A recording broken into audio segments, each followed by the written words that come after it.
안녕하세요. 오늘은 2022년 11월 15일 화요일 아침입니다. 저는 네파교회와 놀스베이 교회를 섬기는 정선옥이라고 합니다. 우리는 이번 주에 제8과 신약에 나타난 소망에 대해서 살펴보고 있습니다. 기도드리고 오늘 교과 내용을 살펴보도록 하겠습니다. 기도하겠습니다. 하늘에 계신 저희들의 아버지, 감사합니다. 주님께서 우리를 부활시켜 새로운 생명을 허락하여 주신다는 그 약속으로 인하여 감사합니다. 하나님, 우리가 날마다 하나님의 그 약속을 붙들고 승리자의 삶을 살 수 있도록 도와주시옵소서. 그리고 우리에게 하나님이 있음을, 우리의 영원한 예수님이 있음을 잊지 않고 오늘 하루도 넉넉하게 살아갈 수 있는 힘을 소유할 수 있도록 주여 도와주시옵소서. 이 시간에도 주의 영이 우리와 함께 하시옵기를 간구하며 거룩하신 예수님의 이름으로 기도드렸습니다. 아멘. 예, 감사합니다. 오늘 화요일 제목은 내가 그를 일으켜 세우리라입니다. 오늘 다룰 말씀은 예수님께서 부활의 첫 열매로 부활하신 것처럼 우리도 부활시키셔서 예수님께서 우리를 일으켜 세워주실 것이라는 내용입니다. 그러면 예수님은 우리를 다시 일으켜 세울 수 있는 능력, 권한은 도대체 어디에서 나왔을까요? 만약 그 권한이 합당하지 않는다면 사탄은 하늘 법정에 고소를 당하게 될 것이고 공의의 하나님께서는 그 권한을 예수님께 주실 수 없으셨을 것입니다. 그리고 하늘 우주 거민들은 그 권한에 대해서 납득하지 못할 것입니다.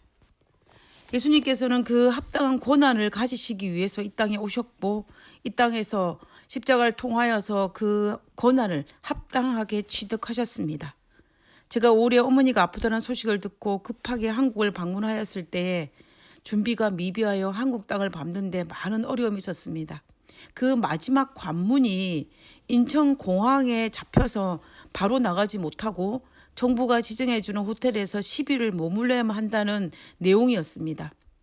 그런데 이것을 면제받을 수 있는 방법이 한 가지 있었는데 그것은 한국에 직계 가족이 있을 때에만 가능한 일이었습니다.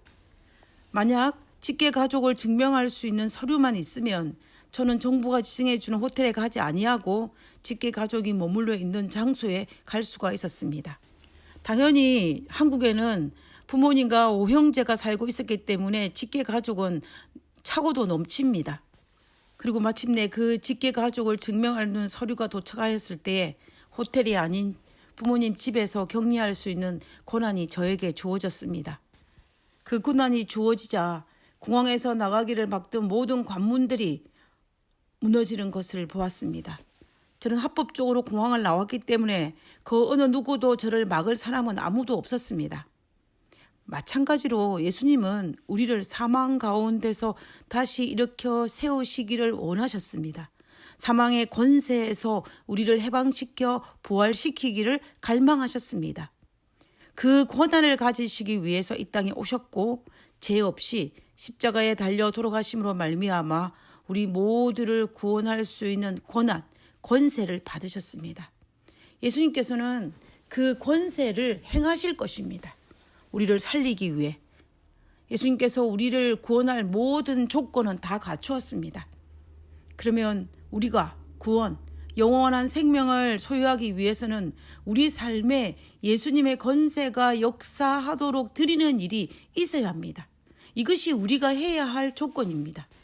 예수님께서는 우리를 부활시키기 위한 간절한 마음으로 그리고 우리에게 영원한 생명을 허락하시기 위해 그 간절한 마음으로 예수님께서 요한복음 6장에 이렇게 설명하셨습니다.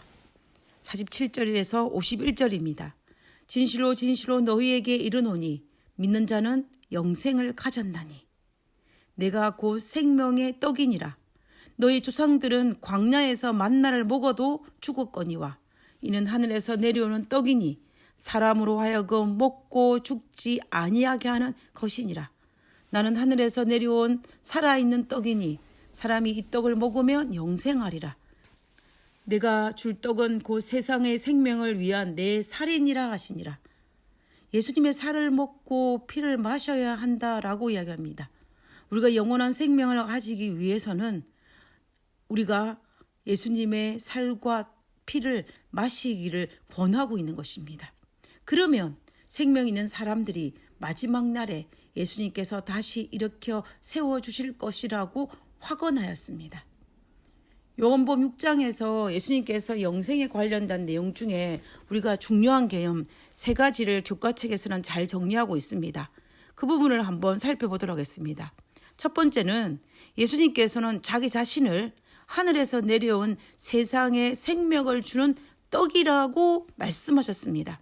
나는 생명의 떡이라고 말씀하심으로 구약에서 하나님이 있는 스스로 있는 자, 즉 창조주 하나님이라는 것을 드러내셨습니다.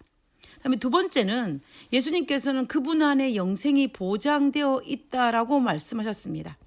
내게 오는 자 그리고 나를 믿는 자는 영생의 축복을 누리게 될 것이다 라는 것입니다. 다시 말하면 예수님 안에 생명이 있는 것입니다. 그렇기 때문에 그 생명을 가지기 위해서는 반드시 예수님 안에 들어가야만 그 축복을 누릴 수 있게 된다라는 것입니다. 그리고 세 번째는 예수님께서는 청중들에게 그를 내가 마지막 날에 다시 살리리라 라고 3번이나 확인시켜 주었습니다. 무슨 말이냐면 예수님께서는 이 예수님의 재림의 날에 다시 부활시켜 줄 것이라고 말씀하시는 것입니다. 그래서 예수님께서는 이 영원한 생명과 그리고 부활을 같이 연결시켜서 그날에 일어날 것이라고 말씀하고 계시는 것입니다. 그러므로 2000년 전에 예수님의 이 설교를 들었던 그들은 영원한 생명을 얻은 것이 아니고 언제? 예수님께서 재림하시고 그때 부활시키실 때 그때의 그 생명을 얻게 된다는 것입니다. 예수님께서는 다음과 같은 놀라운 약속을 또 하셨습니다. 요한복음 6장 47절에 진실로 진실로 너희에게 이르노니 믿는 자는 영생을 가졌나니 라고 했습니다. 하나님의 이 말씀을 믿는 자에게 주어지는 축복이 바로 영생이라고 말씀하시는 것입니다. 앞에서 말씀드린 것처럼 이 말씀을 들었던 2000년 전에 있었던 그 사람들도 영생의 약속을 받았지만 믿는 자는 영생을 가졌다라고 말하였지만은 우리가 알다시피 그들은 다 잠들었습니다.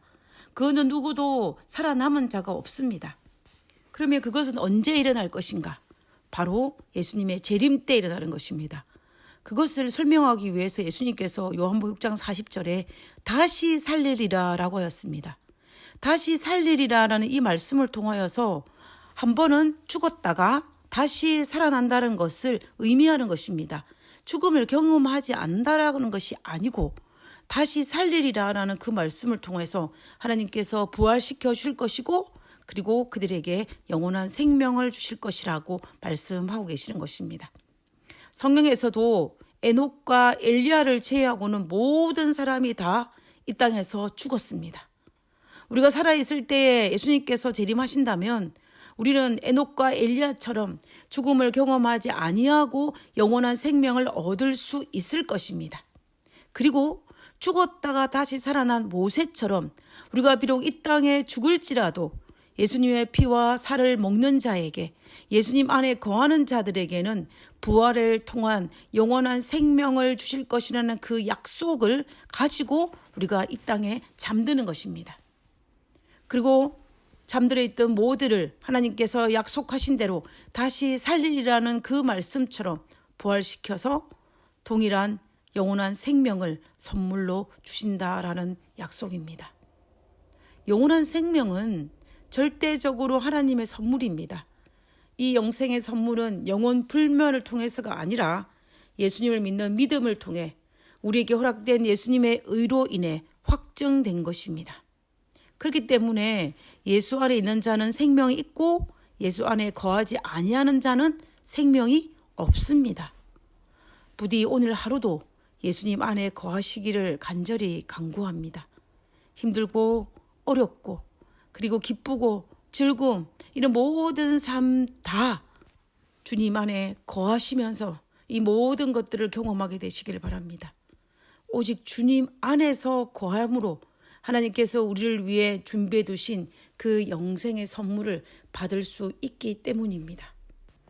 오늘 하루도 예수님 안에 거하시면서 행복과 즐거움을 누릴 수 있는 우리 모두가 되기를 간절히 바라면서 오늘 교과를 마치도록 하겠습니다. 기도하고 마치겠습니다. 영원한 생명을 약속하신 예수님이 저의 구원자이심을 감사합니다. 세상 그 무엇도 줄 수 없는 가장 위대한 선물을 약속하신 하나님의 은혜를 기억하며 확실한 소망 가운데 흔들림 없는 믿음으로 사명을 다하는 하늘 백성이 되게 해 주시옵소서. 하늘에 계신 저희들의 아버지, 저희들에게 놀라운 선물을 약속하심을 인하여 감사합니다. 매일매일의 삶이 하나님께서 우리에게 선물로 주신 그 약속이 예수님의 얼마나 큰 대가를 지불한 대가인지, 얼마나 값비싼 은혜인지를 날마다 깨달아 알게 하옵시고 그것에 감사하며 또 그것으로 인하여 순종하는 삶을 살 수 있는 저희들 되게 하여 주시옵소서. 아버지여, 믿음 없는 자가 아니라 믿음 있는 자로 당신 앞에 순종과 겸손의 제단을, 경배의 제단을 매일매일 쌓는 저희들 되게 하여 주시옵기를 거룩하신 예수님의 이름으로 기도드렸습니다. 아멘. 감사합니다. 좋은 하루 되시고요. 내일 뵙도록 하겠습니다. 감사합니다.